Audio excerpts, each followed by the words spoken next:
Sentire Media. Welcome to the Stop Italian Sounding podcast, uncovering authentic Italian food. I'm your host, Robert Campana, and join me as we delve into the rich heritage of genuine Italian food, exploring its legends, history, and traditions. Through important tips and insightful interviews with industry professionals, you'll gain a deeper understanding of authentic Italian food. Welcome back, everyone, to the Stop Italian Sounding show, uncovering authentic Italian food. So, picture this. You're in New York City at the biggest and most important food trade show with almost 60 countries and their food companies represented. First thing that comes to mind, what should I explore first? Who should I talk to? And of course, what should I try? Well, I think you know me by now. And if you're new to the show, I'll introduce myself. I'm Robert Campana, founder of Stop Italian Sounding, whose mission is to educate about real Italian products versus Italian sounding products. Anyway, as you probably guessed right, I spent most of my time in the Italy pavilion. So at this year's edition of the Summer Fancy Food Show, Italy was once again front and center at the Vivace Center in New York City. I don't mean front and center because of their amazing products. I also mean it in a literal sense. It was centrally located at the venue and was the easiest one to recognize. And the first thing that struck me was the amount of Italian food and beverage businesses that were present, over 300. Also, Italy was the only country that had red carpet under their section, as opposed to the normal gray carpet that all the other countries had. So why am I even mentioning the carpet at a food trade show? Well, it was a visual proof of the fact that Italy's intention as a nation is to stand out from everyone else, and of course for good reason. So on the first day at the Summer Fancy Food Show, there was the official ribbon cutting in the beginning. So this was a ceremony where the Italian trade agency was present along with some food celebrities like Giada De Laurentiis and Lidia Bastianic. There were also some very important people from the Italian government, like the governors of the region Piemonte, Alberto Cirio, and Emilia-Romagna, Stefano Bonaccini, along with the Italian Minister of Agriculture and Food Sovereignty, Francesco Lollobrigida. So, in my opinion, the fact that the members of the Italian government were present is even more proof of the attention and importance that Italy has given to the food and beverage sector, especially in a market so big like the US. So, anyway, as Minister Francesco Lollobrigida was speaking, he mentioned a statistic that stuck out. He said that since 2019 until now, Italian food and beverage exports to the US have grown over 40%, which is a lot. And that's taken into consideration that their main markets within the US are both the East and the West Coast, meaning that there's still an entire section of the United States, the central states, that is still virtually, quote unquote, untouched. And with over 300 Italian companies represented at the Summer Fancy Food Show, they're all ready, of course, to play a huge role in bringing authentic Italian products to the US. But I shouldn't just say authentic, because yes, they are, quote unquote, products of Italy. But as I was walking around and talking to the producers, they're more than just producers. They're transformers. They're artisans. They're passionate experts about their specific field where literally every small detail matters.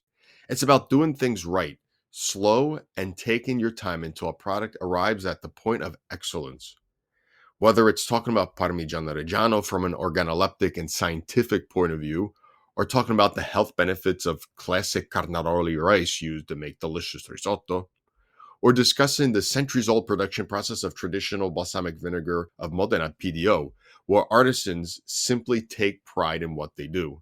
What they have on display is an expression of, in some cases, family generations, and most definitely an expression of their territory that is impossible to replicate anywhere else in the world due to, of course, tradition, history, know-how, and terroir. So the impression that I got during the 2 days that I was at Summer Fancy Food was that these producers are pumped and ready to share their excellence with the US, and I think the US is more than ready as well. So anyway, as we wrap up today's very short episode, I want to comment on something that I found very funny and interesting that happened during the Summer Fancy Food Show, and that is proof that Italians are passionate people and not just for food. So anyway, on the second day, it was a Monday, during the food show, Italy was playing Croatia in a soccer match at the Euro 2024 tournament. And the Minister of Agriculture and Food Sovereignty decided to have a TV set up, and he invited everyone to huddle around the TV and cheer on Italy as a way to bring people together in the name of national unity. So I found this quite profound, as we were, of course, at a food trade show. So there were literally people in their suits that left their stand to watch the game for over 90 minutes. And it showed me that it's okay, of course, to take a break every once in a while from business. It's also a demonstration of the passion that Italians really do share for soccer, or calcio, I should say, but that goes deeper. Their passion translates into other things as well, and food products are definitely one of them. Thank you for joining me on this journey through the stories of authentic Italian cuisine. If you enjoyed today's episode, don't forget to subscribe to this podcast for more insights and interviews. Also, feel free to reach out with your thoughts or questions on our social media channels at Stop Italian Sounding or on our website stopitasounding.com. Grazie a tutti e alla prossima.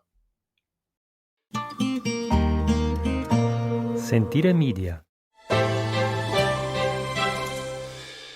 Hey, podcast producers and show hosts. Do you want to join a podcast network that celebrates all things Italian? At Sentire Media, we understand the allure of Italy and its unique culture.